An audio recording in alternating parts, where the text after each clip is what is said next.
د شپې لخوا د میرمنې په شرمګاه یو شی ووهئ چې په خپله پرتوګ وغورځوي درته. سلام ګران لیدونکو، هیله ده چې روغ جوړ او د صحت جامې مو پر تن وي. زه یو ځل بیا ستاسو په خدمت کې د یو نوي ویډیو سره دریم. هیله ده چې د پام وړ به وګرځېږي.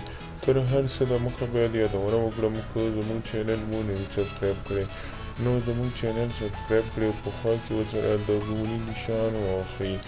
مننه. هغه خلک چې غواړي د عشق نه او د داسې محبت او مینې محبت څخه ډک سیکس یا کوروالی وکړي نو د دې ویډیو تر پایه راسره اوسئ تر څو په ښکلي او ښایسته نظر کې تاسو راسره شریک اوسېږئ.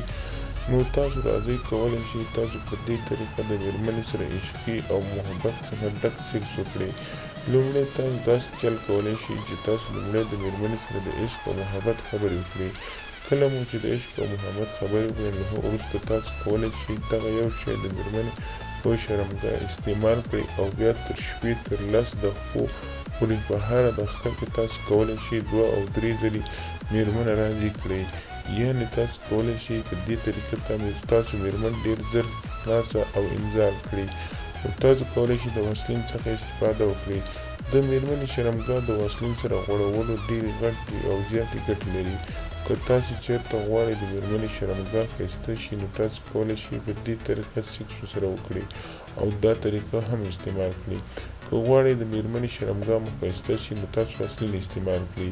د دې طریقې داسې دا تاسو به وکړئ چې تاسو لومړی کله د سیکس مخه کوئ یا سیکس ته مخه کوئ نو تاسو لومړی وسلین واخلئ او د میرمنې شرمګاه ته یې تر 10 منټه پورې ورکړئ. یعنې د میرمنې شرمګاه تر 10 منټه پورې مساج کړئ تر څو د میرمنې شرمګاه په خوند کې راشي. کله چې د میرمنې شرمګاه په خوند کې راغله نو تاسو له هغه وروسته کولی شئ بیا خپل کوتک داخل کړئ.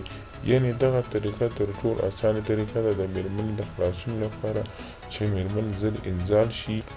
نو کولی شئ چې واسلین څخه ګټه واخلئ. که هر وخت تاسو وغواړئ چې میرمن ژر خلاص شي نو تاسو د واسلین څخه ګټه واخلئ او د واسلین څخه میرمنې ته مساج ورکړئ. د میرمنې شرمګاه د واسلین سره مساج کړئ تر څو تاسو ژر انزال کړئ میرمن.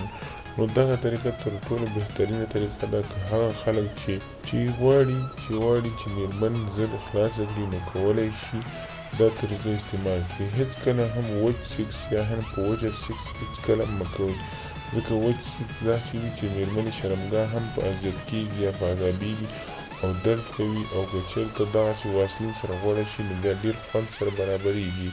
نو هیله له هغو ملګرو څخه کوم چې زموږ ویډیو ګوري او زموږ ویډیو ته کمنټ لایک ورکوي د بد کمنټ څخه ډډه وکړئ. هیڅ کله هم بد کمنټ مه کوئ او بد لایک مه کوئ.